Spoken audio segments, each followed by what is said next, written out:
Hi friends, big boss season 6ൻ്റെ live അപ്ഡേറ്റ്സിലേക്ക് സ്വാഗതം. രണ്ടാമത്തെ ആഴ്ചയിലേക്കുള്ള പവർ ടീമിലേക്കുള്ള മത്സരത്തിൽ നമുക്കറിയാം, പവർ ടീം തിരഞ്ഞെടുത്തത്, അവരുടെ ഓപ്പോസിറ്റ് മത്സരിക്കാൻ തിരഞ്ഞെടുത്തത് സായിയുടെ ഗ്രൂപ്പിനെയാണ്. അതായത് ജാസ്മിനും ഗബ്രിയുമുള്ള ഗ്രൂപ്പ് നമുക്ക് വേണ്ട എന്ന് പറഞ്ഞിട്ട് സായിയുടെ ഒരു ഗ്രൂപ്പിനെയാണ് അവർ തിരഞ്ഞെടുത്തത്. കാരണം നമുക്കറിയാം, സായി എല്ലാവരായിട്ടും അത്യാവശ്യം കുഴപ്പമില്ലാത്തൊരിതാണ്. പിന്നെ മാത്രമല്ല, ജാസ്മിനും ഗബ്രിയും വേണ്ട, അവർ ഇതിൽ കയറാൻ പാടില്ല, അവർ നോമിനേഷനിൽ വരണമെന്ന് തന്നെയാണ് എല്ലാവരുടെയും ആഗ്രഹം, പ്രേക്ഷകരെ പോലെ തന്നെ. അപ്പോൾ സായിയുടെ ഗ്രൂപ്പുമായിട്ടുള്ള മത്സരത്തിൽ ആദ്യത്തെ തന്നെ രണ്ട് ടീമും ഓരോ പോയിൻ്റ് വീതമാണ് ആദ്യം നേടി തുല്യമായിട്ടിരിക്കുകയായിരുന്നു. അവസാനത്തെ റൗണ്ടിൽ ഫുട്ബോൾ മാച്ചായിരുന്നു. അതിൽ നിന്ന് വന്നത്, അത് സായിയുടെ ഗ്രൂപ്പിൽ നിന്ന് സായിയും പവർ ടീമിൽ നിന്ന് ഋഷിയുമാണ് വന്നത്. അങ്ങനെ ഋഷി അതിൽ 11 ഗോൾ അടിച്ചു. നല്ല രസമുണ്ടായിരുന്നു കേട്ടോ ഗെയിമൊക്കെ കാണാൻ. അതിൽ കമൻട്രി പറഞ്ഞ സിബിനായിരുന്നു.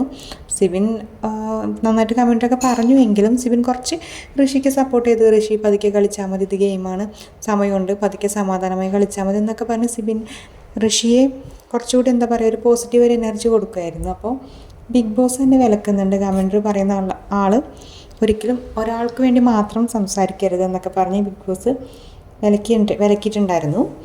അപ്പോൾ സായിയും അത്യാവശ്യം നല്ല രീതിയിൽ തന്നെ കളിച്ചെന്നാലും 5 ഗോൾ മാത്രമാണ് സായിക്ക് തിരിച്ചടിക്കാൻ കഴിഞ്ഞത്. പിന്നെ ഋഷിയുടെ ഒരു കാര്യം എന്താണ്, ഋഷിയുടെ ഒരു മൂമെൻറ്റ്സ്, അതായത് സായിയെ കൺഫ്യൂഷൻ ആക്കുന്ന രീതിയിലുള്ള മൂമെൻറ്റ്സൊക്കെ നല്ല രസമുണ്ടായിരുന്നു ഇത് കാണാനായിട്ട്. പിന്നെ രണ്ടാമത്തെ കമൻട്രി പറഞ്ഞത് റസ്മിനായിരുന്നു. അപ്പോൾ അങ്ങനെ ഗെയിം അത്യാവശ്യം നല്ല രീതിയിൽ തന്നെ കളിച്ചു. പവർ ടീം വീണ്ടും അധികാരത്തിൽ വന്നു.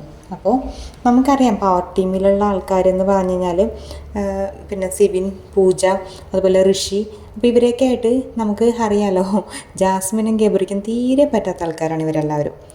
അപ്പോൾ അവർക്ക് ഇപ്പോൾ ശരിക്കും പറഞ്ഞു കഴിഞ്ഞാൽ ഇപ്പോൾ ഈ പവർ ടീം വിജയിച്ചതിൽ ഏറ്റവും കൂടുതൽ വിഷമം ആർക്കാണെന്ന് ചോദിച്ചു കഴിഞ്ഞാൽ ജാസ്മിനും ഗബ്രിക്കും തന്നെയാണ്. അത് അവരുടെ അടുത്ത് പറയുന്നുമുണ്ട്, ജാസ്മിനും ഗബ്രിയും പറയുന്നുണ്ട് സായിയുടെ ഗ്രൂപ്പ് ജയിച്ചാലും കുഴപ്പമില്ലായിരുന്നു എന്ന്. കാരണം നമുക്കറിയാം, സായി എല്ലാവരോടും അത്യാവശ്യം കുഴപ്പമില്ലാണ്ടൊക്കെ നിൽക്കുന്നതാണ്. അപ്പോൾ ജാസ്മിനായിട്ട് ഇപ്പോൾ കൂടുതൽ പ്രശ്നങ്ങളും ജാസ്മിൻ പറയുന്ന ഓരോ ഇതിനും തിരിച്ചടിച്ച രീതിയിൽ പറയുന്നതെല്ലാം സിബിനായതുകൊണ്ടും പിന്നെ ഋഷിയായിട്ടും ജാസ്മിനെ കൊടുക്കുകയാണ്. അപ്പോൾ അങ്ങനെയൊക്കെ ഒരു പ്രശ്നങ്ങളുള്ളത് കൊണ്ടും തന്നെ, പിന്നെ പൂജയായിട്ടൊന്നും അധികം അറ്റാച്ച്മെൻ്റ് ഇല്ല. അപ്പോൾ ഇവരൊക്കെ തമ്മിൽ അങ്ങോട്ടും ഇങ്ങോട്ടും കുറച്ച് ഫൈറ്റിംഗ് ഒക്കെ ഉള്ളത് കൊണ്ട് ഇവർക്ക് ഈ പവർ ടീം അധികാരത്തിൽ വരണം എന്ന ആഗ്രഹമില്ലായിരുന്നു. അതിൻ്റെ നല്ല വിഷമം അവർക്കുണ്ട്. അവരതിനെക്കുറിച്ച് സംസാരിക്കുന്നുമുണ്ട്. അവർ പറയുന്നുണ്ട് സായി വന്നാൽ മതിയായിരുന്നു, ഇതിപ്പോൾ ഭയങ്കര ബുദ്ധിമുട്ടായി എന്നൊക്കെ പറഞ്ഞ് അവർ സംസാരിക്കുന്നുണ്ട്. അതുപോലെ തന്നെ നമുക്കറിയാം, അപ്സര, അർജുൻ, ഇവർക്കൊന്നും ഇപ്പോഴത്തെ പവർ ടീമിനോട് വലിയ താല്പര്യമില്ല. അങ്ങോട്ടും ഇങ്ങോട്ടും ഫൈറ്റൊക്കെയാണ്. അപ്പോൾ അതുപോലെ ശരണ്യാണെങ്കിലും ഇപ്പോൾ ജാസ്മിനും ഗബ്രിക്കും എതിരെയൊക്കെ സംസാരിക്കാൻ തുടങ്ങിയിട്ടുണ്ട്. ശത്രുക്കളായിട്ടില്ല, എന്നിരുന്നാൽ പോലും ശരണ്യയും ഇന്നലത്തെ സംസാരമൊക്കെ അടിപൊളിയായിരുന്നു. ഞങ്ങളെ മണ്ടന്മാരാക്കാൻ നോക്കണ്ട, ഞങ്ങളാരും ഫൂളല്ല, ഞങ്ങൾ കാണുന്നുണ്ട്, നിങ്ങളുടെ ഡ്രാമ മതിയാക്കും എന്നൊക്കെ പറഞ്ഞ് ശരണ്യയും അത്യാവശ്യം റേസായിട്ട് സംസാരിച്ചായിരുന്നു. അപ്പോൾ അതുകൊണ്ട് തന്നെ തീർച്ചയായിട്ടും ഇവർക്ക് ഈ ഒരു പവർ ടീം വരാനായിട്ട് ഒരു തരത്തിലും താല്പര്യമില്ലായിരുന്നു. പക്ഷേ എന്ത് ചെയ്യാൻ പറ്റും, പവർ ടീം ഋഷി ജയിച്ചു. അങ്ങനെ പുതിയ പവർ ടീമായിട്ട് വീണ്ടും ഈ രണ്ടാമത്തെ ആഴ്ചയിലും അവർ തന്നെ അധികാരത്തിൽ വരികയാണ്. അപ്പോൾ സിബിൻ്റെ കാര്യം നമുക്കറിയാം. സിബിൻ ഇപ്പോൾ എന്നോട് ജാസ്മിനൊക്കെ ആണെങ്കിലും ചോദിച്ചു, നിങ്ങളെന്താ രാജാവായി വാഴുകയാണ് അങ്ങനെയൊക്കെ ചോദിച്ചു. കാരണം സിബിൻ പറയുന്ന പല കാര്യങ്ങളും അവിടെയുള്ള ആൾക്കാർ അംഗീകരിക്കുന്നുണ്ട്, മറ്റു ഗ്രൂപ്പിലെ ആൾക്കാരാണെങ്കിലും അംഗീകരിക്കുന്നുണ്ട്. അത്യാവശ്യം നല്ല രീതിയിൽ തന്നെ സിബിനും, ചിലപ്പോൾ സിബിൻ്റെ ഗെയിമായിരിക്കാം, എന്നിരുന്നാലും സിബിൻ പറയുന്ന കാര്യങ്ങളോട് മറ്റെല്ലാവർക്കും ഒരു യോജിപ്പുണ്ട്. അതുപോലെ പിന്നെ ഒരാൾ വിഷമിച്ചിരിക്കുന്നത് നോറയാണ്.